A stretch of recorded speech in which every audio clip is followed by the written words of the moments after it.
देव सिंह के नाल police party दे इत्थे जे रोड ते चैकिंग कर रही सी ते चैकिंग दौरान इन्होंने एक स्कॉर्पियो गड्डी सी जिहदा नंबर फिरोजपुर का है ते उहदे दो बंदे सी, एक मनवीर सिंह सी ते एक बिकर सिंह नाम का बंदा सी। इन्हें चैक किया तो इन्हों कोलों एक 12 बोधी राइफल, एक 315 बोधी राइफल ते एक पिस्टल ये बरामद होए सी ते इन्हों के खिलाफ असी मुकदमा दर्ज किया है आलम जैकट के तहत। ASI जिहड़े साडे शिवदेव सिंह ने उन्होंने मुखरी मिली सी, आधार ते इन्हें फिर चैकिंग की सी। इत्थे इन्हों का एक बंदा जेल च बंद है इत्थे, गुरप्रीत सिंह सेखों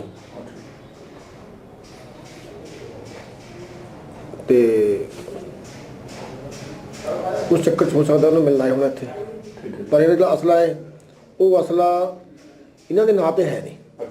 वो असला एक दो असले सुखदेव सिंह के नाँ पर ने ते एक असला सुरिंदर सिंह के नाँ पर है, जबकि वो बंदे इहदे नाल है नहीं सी। ये मतलब दूजे बंदियां दा असला नाल लैके इत्थे आए सी ते इन्हों के खिलाफ असी 188 IPC 25/27/30 आर्म्स एक्ट के तहत असी केस दर्ज करते हैं।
भारतीय जनता पार्टी ने कांग्रेस उपाध्यक्ष राहुल गांधी पर मौत पर राजनीति करने का आरोप लगाया है, तो कांग्रेस ने इसका बचाव किया है।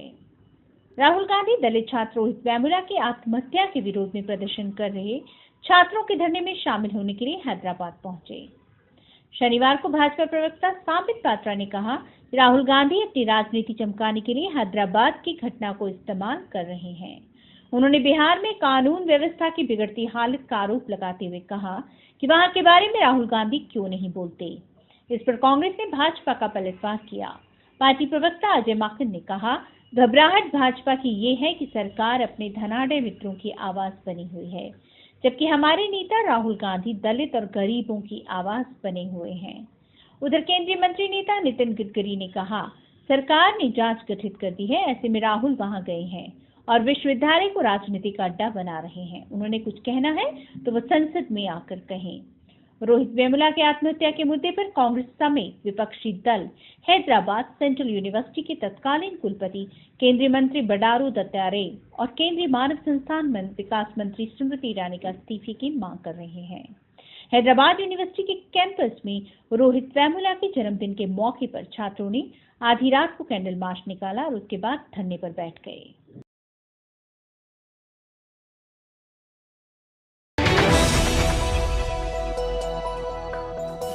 दिल्ली नगर निगम के कर्मचारी शनिवार को लगातार चौथे दिन भी हड़ताल पर रहे।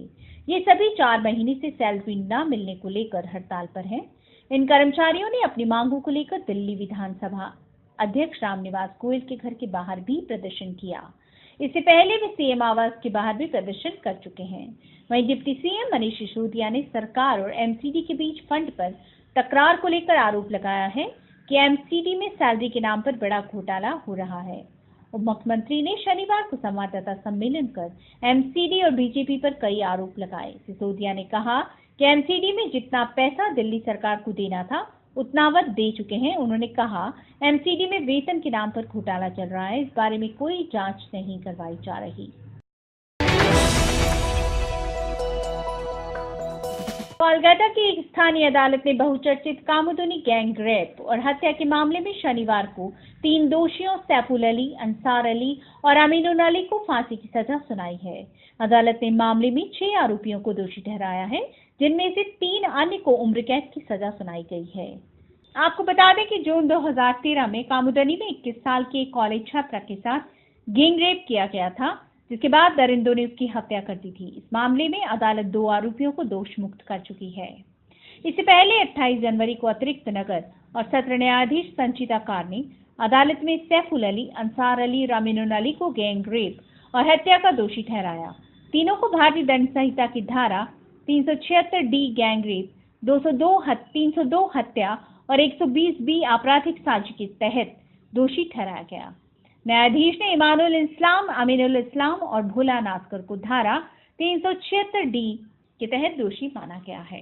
आपको बता दें कि गैंग रेप और हत्या की इस घटना को उस वक्त अंजाम दिया गया था जब लड़की कोलकाता से करीब 50 किलोमीटर दूर स्थित कामुदुनी इलाके में परीक्षा देने के बाद घर लौट रही थी। घटना के बाद राज्य में महिलाओं की सुरक्षा पर सवाल खड़े किए गए हैं। बीए द्वितीय वर्ष की 21 वर्षीय लड़की बस से उतरने के बाद एक सुनसान सड़क से होती हुई अपने घर की तरफ बढ़ रही थी।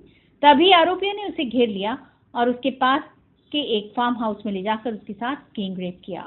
लड़की का शव अगले दिन एक खेत में मिला। शव पर चोटों के काफी निशान थे।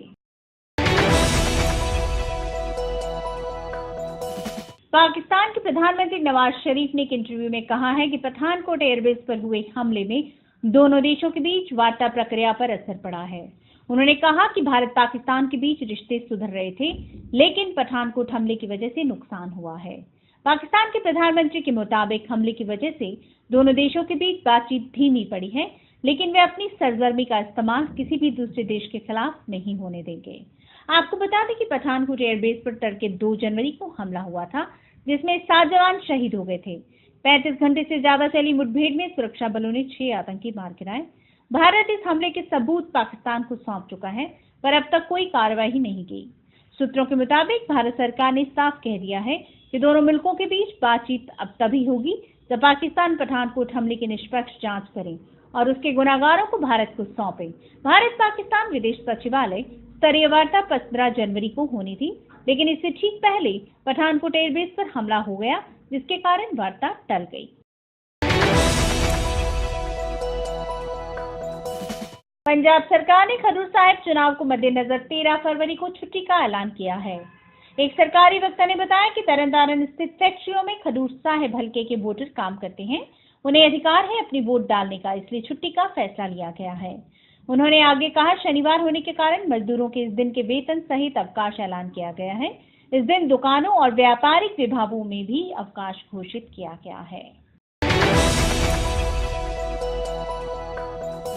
खडूर साहिब उपचुनाव के लिए कांग्रेस तथा आम आदमी पार्टी के चुनाव न लड़ने तथा आजाद उम्मीदवार बलदीप सिंह का नामांकन रद्द होने के बाद आज अनिल सिंह सैनी ने अपना नामांकन वापस ले लिया, जिसके बाद अब 7 उम्मीदवार अपनी किस्मत आजमाएंगे। मतदान 13 फरवरी को होना है। इसके साथ ही एसडीएम रविंदर सिंह ने कहा कि आज आखिरी तारीख थी और इन 7 उम्मीदवारों को चुनाव चिन्ह दिए गए हैं। साथ ही उम्मीदवारों को बता दिया गया है कि कुल कितना खर्च उम्मीदवार करेगा।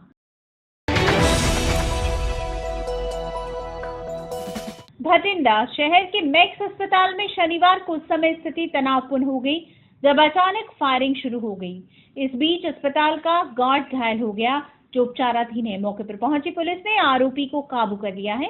फिलहाल पुलिस ने घटनास्थल का जायजा लेकर जांच शुरू कर दी है।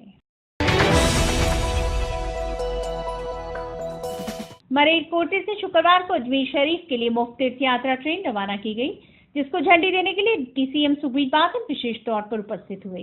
ट्रेन के अंदर सुखबीर को देखकर नौजवानों में उनके साथ सेल्फी खिंचवाने का क्रेज देखने को मिला।